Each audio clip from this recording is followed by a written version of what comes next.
ইন্নাল মুজরিমিনা ফি আযাবি জাহান্নামা খালিদুন।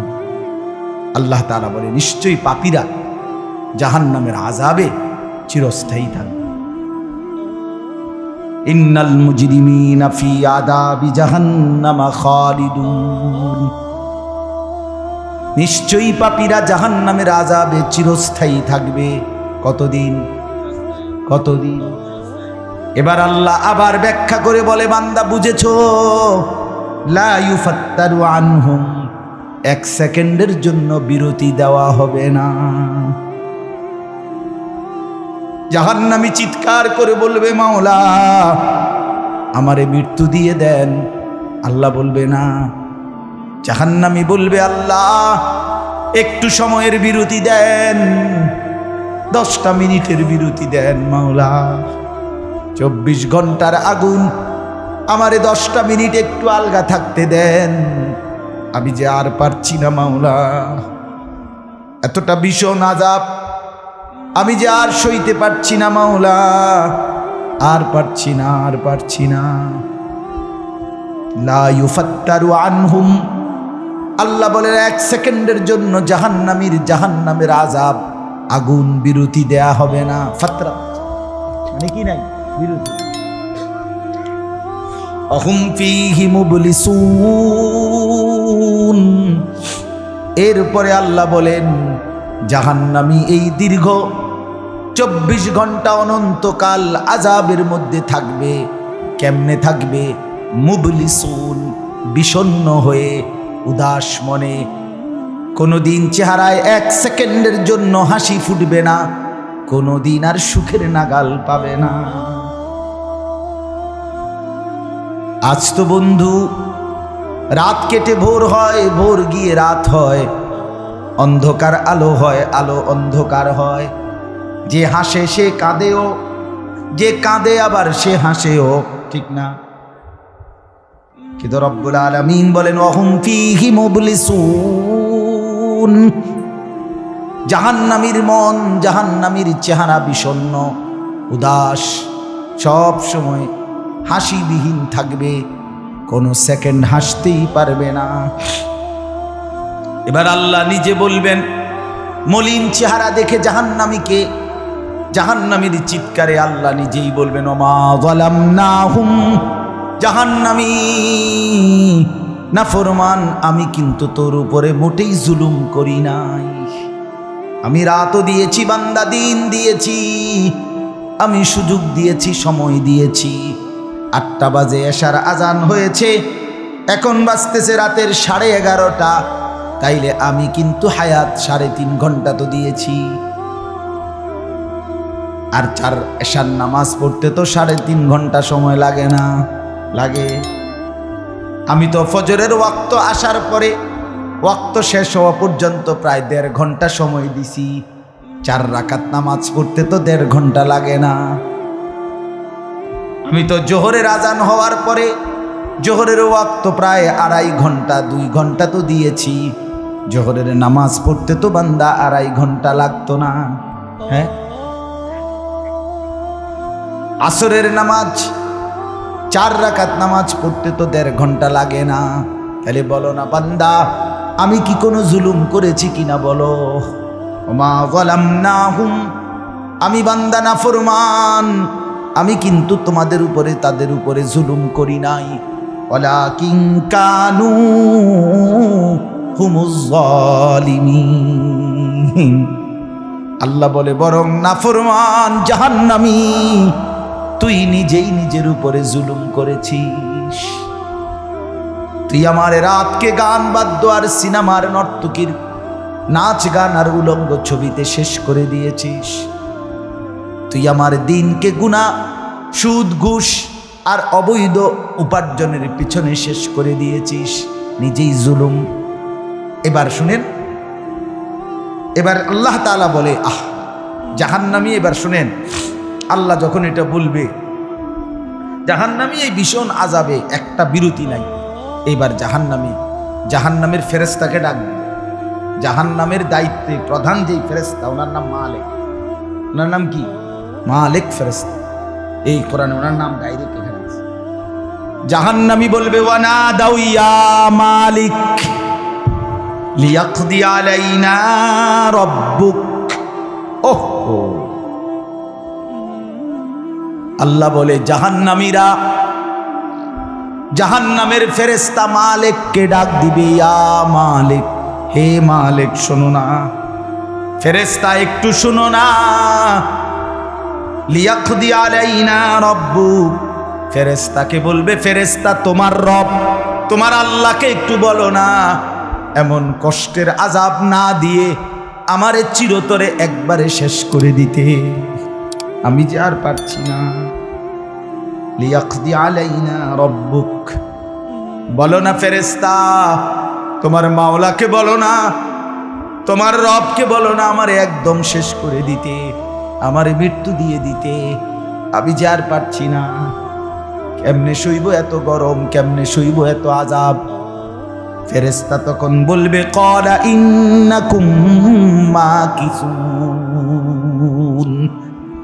ফেরেশতা বলবে না নাফরমান পাপী, এই জাহান্নামী তোকে অপেক্ষা করতে হবে, মৃত্যু হবে না।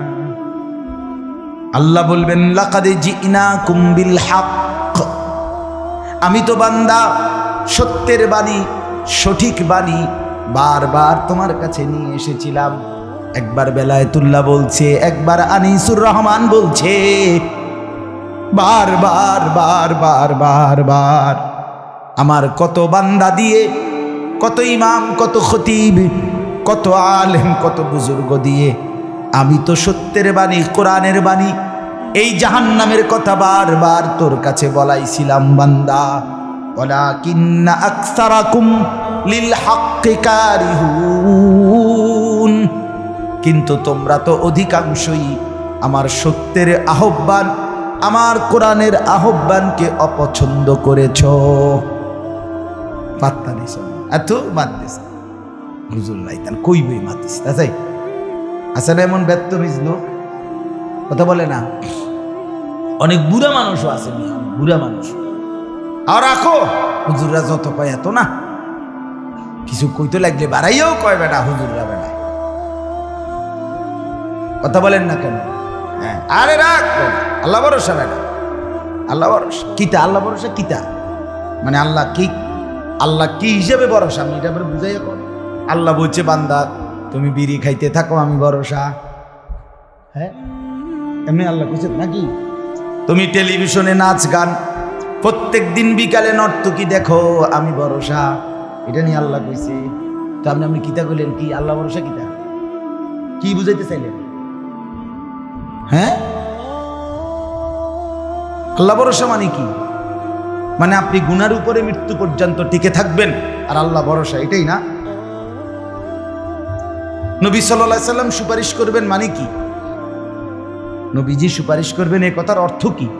এই কথার অর্থ এই যে উম্মত তুমি বিড়ি সিগারেট মদ জুয়া চুরি ডাকাতি জিনা ব্যভিচার নাচ গান সুদ ঘুষ তোমার যে দুর্শল্যে কুলায় মৃত্যু পর্যন্ত শেষ মুহূর্ত পর্যন্ত তুমি করতে থাকো, আমি সুপারিশ করে করে তোমার বেহেশতে দিব, এই তো অর্থ না?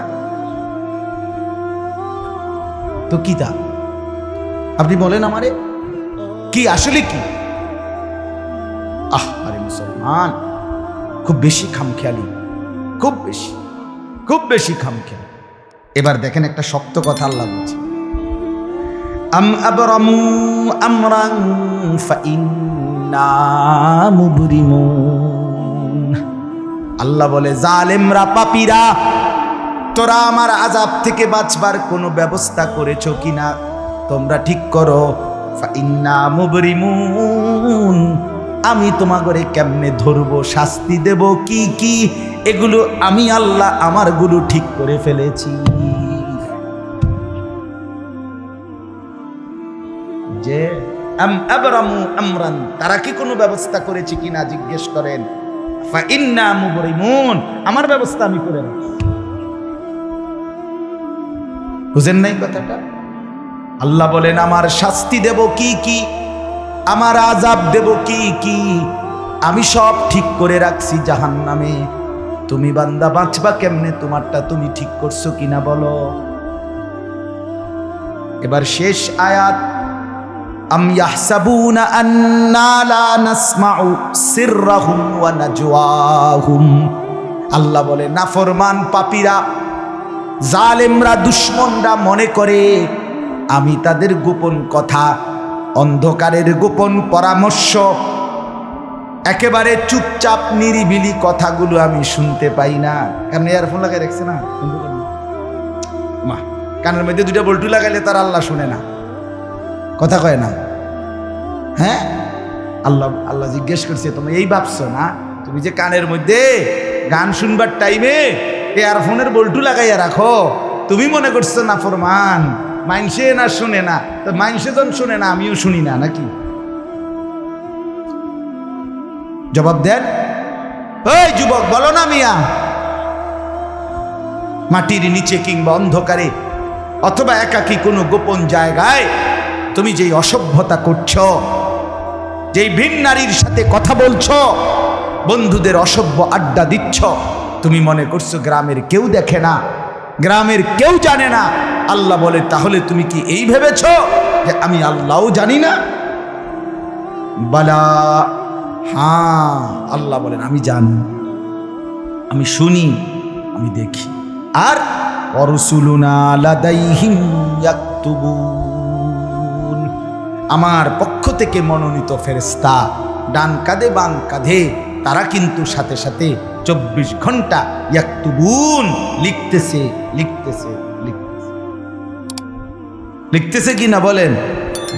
ডান কাদের আর বাম কাদের ফেরেশতাকে তুমি তোমার থেকে আড়াল করবা কেমনে? বলেন না কেন, কেমনে আড়াল করবেন? সুযোগ আছে কারো? আল্লাহ আমাদেরকে বুঝ দান করে। অতএব বাপ, জাহান্নামীর আর্তচিৎকার শুনলেন আপনি, জাহান্নামী আল্লাহকে ডাকবে, জাহান্নামী ফেরেশতাকে ডাকবে, জাহান্নামী একটু আযাবের হালকা করতে চাইবে, জাহান্নামী মৃত্যু কামনা করবে, জাহান্নামী কতভাবে যে বাঁচতে চাইবে, কিন্তু কসম আল্লাহ বাঁচতে পারবে না। এজন্য দয়া করে রাত গভীরে মেহেরবানি করে চলেন প্রত্যেকে, ইনশাআল্লাহ সিদ্ধান্ত নিন। শেষ পর্যন্ত যে কয়জন যুবক টিকে রইলা, বসে রইলা, ভাইয়া তোমাদের কাছে অনুরোধ, আজকের থেকেই বদলাও ভাইয়া। আগামী দিনে মুসলমানের জন্য, ইসলামের জন্য খুব বেশি যুবকের দরকার। তোমরা তখন কি হবে? এজন্য আল্লাহকে নারাজ না করো, আল্লাহকে নারাজ না করো। দয়া করে ফিরতে চাই, আমরা ফেরাইতে চাই, নিয়ত করি ইনশাআল্লাহ। ঠিক আছে না? ইনশাআল্লাহ নতুন করে ভাবো, সবাই একসাথে ভাবা পারবা না। যেই যুবকদের ফিকির আছে, বুঝ আছে, দিমাগ আছে, তুমি নামাজ পড়ো, ইনশাআল্লাহ ভালো হবে। তুমি মোবাইল প্রয়োজনে ব্যবহার করো, যার যেটুকু প্রয়োজন এটুকুই দেবো। শুধু শুধু নারীর ছবি, নাচ, গান, অস্থির দৃশ্য কোনো দরকার নাই।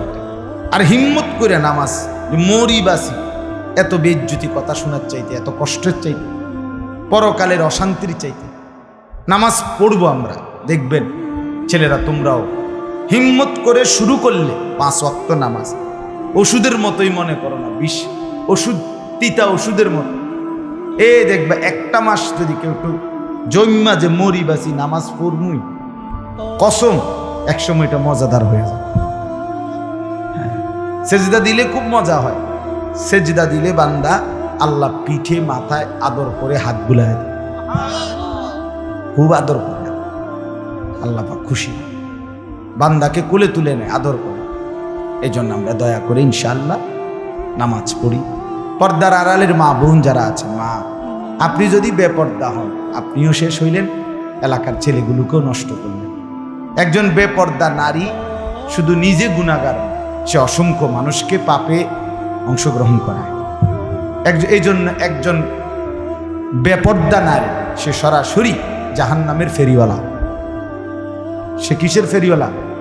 জাহান্নামের ফেরিওয়ালা। সে জাহান্নামের ফেরিওয়ালা, আগুনের ফেরিওয়ালা। কারণ সে তো তার রূপ যৌবন দেখাইতেছে, ফেরিওয়ালার মতো পিছনে পিছনে ডাকতেছে অসংখ্য যুবককে, দেখো আমাকে, বরবাদ করো নিজেকে, বরবাদ করো নিজের চরিত্র, বরবাদ করো নিজের কবর, বরবাদ করো নিজের আখিরাত। তাহলে সে গুনাহের ফেরিওয়ালা, সে জাহান্নামের ফেরিওয়ালা, সে অসভ্যতার ফেরিওয়ালা। এই জন্য একটি সমাজের মধ্যে সবচেয়ে নিকৃষ্ট বেপর্দা না। আল্লাহ তাআলা আমাদের মা বোনদেরকেও হেফাজত।